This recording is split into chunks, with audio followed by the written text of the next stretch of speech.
lives are here, and we, the viewing public, finally have the opportunity to get blood on our hands by selectively killing off artists with a simple thumbs up, thumbs down. After all, why should the celebrity coaches have all the fun?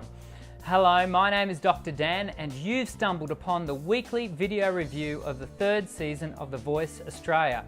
Now, it's my hope that by offering my commentary of this modern day Colosseum, that I enable you, my wonderful audience, to see the competition through the lens of a contemporary singing voice specialist.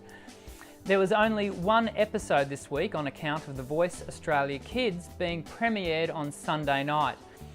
I'll comment on the kids' version of the show later, but for now, let's take a moment to take stock and remind ourselves what the Fifth Chair project hopes to achieve.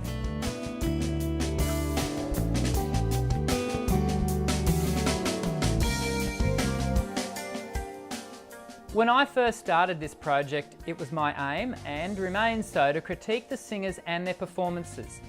This critique, as I outlined in my intro video, is at times destined to seem harsh because of its professional honesty. This being said, what I don't want to find myself doing is adding to the pain that many of the contestants might feel when they are ejected from the moving train that is the TV talent show. Last week, I offered this commentary about ZK's vocals. In the case of ZK, we have two inexperienced singers whose below average individual sound blends to provide us with a mediocre harmonic blend. Firstly, I'm not about to retract my comments, but I do need to clarify them further. The reason being, I've had the opportunity to interact with no less than 6 of the contestants online these past few weeks. In a few instances, these contacts have come after the contestant has been dismissed from the program, and I dare say that they find themselves trawling the net for commentary of their performance in the aftermath of their nationally staged demise, and in a couple of instances, they've stumbled across the Fifth Chair. One particular interaction has reminded me that these artists, having experienced the ecstasy of stratospheric rise, crash back to reality and often hit the ground hard. Really hard. So it behoves me to once again remind us that these are human beings we are dealing with. We are, for our own entertainment, voyeuristically observing, developing and emerging artists expose on a national stage that which normally matures naturally over prolonged periods of time on smaller stages. And so, just in case ZK find themselves watching the Fifth Chair in the near future, I want to clarify and contextualise my comments from episode 7. When I stated that ZK are two inexperienced singers whose below average individual sound blends to provide us with a mediocre harmonic blend, it is important to contextualise the comment within the framework of the professional nationally telecast TV show. What I mean is, when applying a professional standard, ZK currently don't measure up. Now, having said that, this in no way should limit their attempts to take the road less travelled and embrace the challenge of intentionally working on their voices. I believe virtually everyone, including ZK, can realise their full vocal potential with the right instruction and well-directed determination. My advice to all and sundry is don't attempt to realise your full potential in front of a national audience until you've attained a vocal standard that has been independently verified as professional.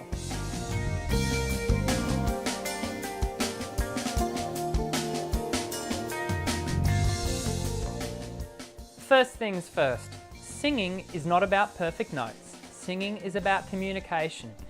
There is no truism in the world of performance vocals. This being said, the modern Western ear does expect perfect intonation from their singers, unless of course they're on a TV talent show and then we seem to applaud whatever goes. The human voice is a difficult instrument to master because it requires tuning at 2 different points. The first point of tuning is at the contact point of the vocal folds. I refer to this point of tuning as laryngeal tuning. Now, anecdotally, it has been my observation that most people who step into my teaching studio, and from my observation most contestants on The Voice, they don't struggle to develop the correct vocal fold pitch when required to. However, this first point of tuning does suffer when the voice is under duress and the vocal folds have swollen to a point where they find it difficult to oscillate freely. We've certainly heard many examples of the effects of swollen vocal folds throughout the show, and we'll hear more in the weeks to come. But it's the second point of tuning that I want to briefly discuss after watching Monday night's performances. I refer to the second point of tuning as tonal tuning because it is the tuning that happens to the sound as it travels through the constantly moving moldable vocal tract. As the vocal tract changes form, it influences the sound by adding and subtracting resonance, shaping vowels, kicking in consonants, and yes, altering the pitch. Our aim as singers is to leave the pitch unaltered as it travels its journey from the vocal folds to the space beyond our lips. But the vocal tract has an uncanny way of either sending the voice sharp or pulling the pitch flat. Now on Monday, there were so many performances where the vocal tract shaping caused the tonal tuning to flatten the pitch. I'll let you review them all in your own time. That being said, I have chosen one performance for us to have a listen to. Have a listen now to Walking on a Dream by Gabrielle and Cecilia.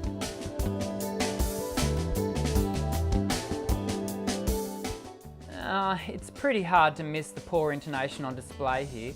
Gabrielle's voice is an excellent example of how a narrowed vocal tract with a tight pharyngeal wall, the back wall of the throat, can cause the sound to travel both sharp and flat, depending on where he is in his range. Down low and he sings flat, and once he travels high, he tends to sing sharp.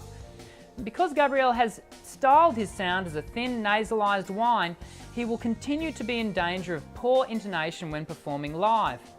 Singing is not all about singing in tune, but now that we are here at the business end of the contest, I think we can and should hold each of the contestants to a higher standard.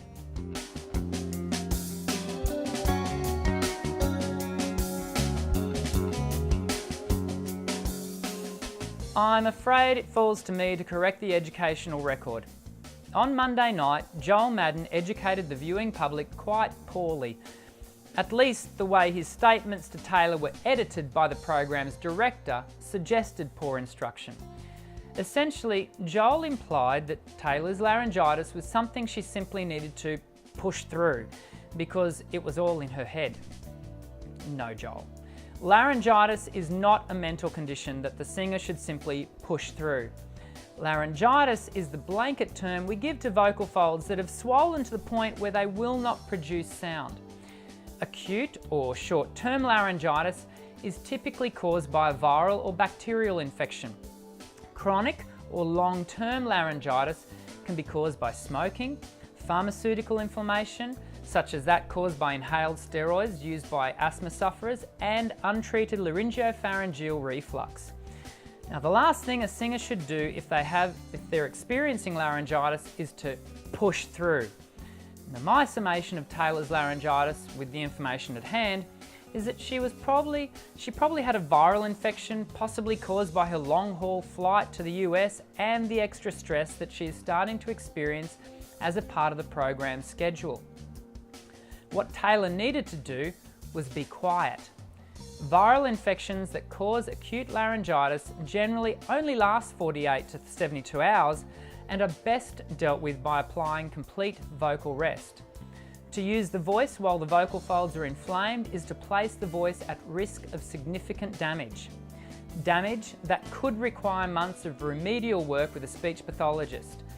4 days of vocal rest or 6 months of vocal remediation.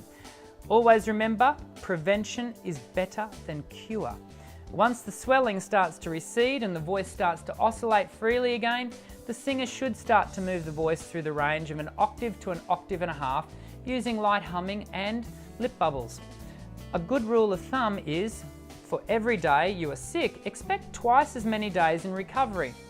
So, if Taylor's throat infection lasted 2 days, then she should probably expect to be in recovery mode for another 4.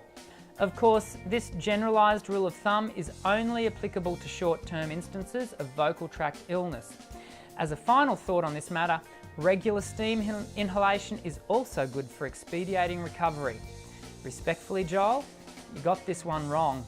Hopefully my short explanation helps to make it right again.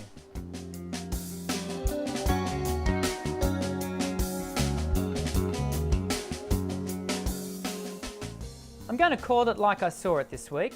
Listen very carefully. Because 4 of the weaker vocal performances from each of the teams has been fast-tracked through to the next round, none of my remaining top 8 are safe. Did you see what I did there? They are all up for elimination. Who will survive the first live cull? We find out next week. Finally, before I reveal my pick of the week and we part ways to ponder what should have been, I would like to answer the many inquiries that I've received about The Voice Australia Kids, which premiered on Australian TVs this week. No, I won't be reviewing this version of the show. Quite simply and quite seriously, if adults struggle to handle the psychological impact of the TV talent show, what do we think happens to the fragile psyche of an adolescent or the delicate ego of a child when they are caused to endure the same level of national scrutiny? For those of you who are familiar with the Hunger Games, I feel like Katniss watching Prim selected at the reaping.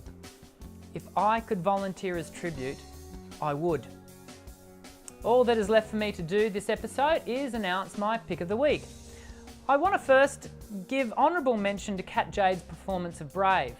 This piece is not easy and I had penciled Kat in. That was until the very final performance of the night. For the second week running, I'm awarding the pick of the week to Sabrina Batchon. Allow me to state that this vocal performance is the best we have seen on the show this season, and quite possibly could be the best we'll see for the remainder. Sabrina, congratulations. You peaked at Pro Vocal tonight. Excellent, excellent singing on what is a technically very difficult piece. And make sure you take the time to listen to this outstanding performance, but don't click on the link until you hear me say, "I'm Dr. Dan, sing well."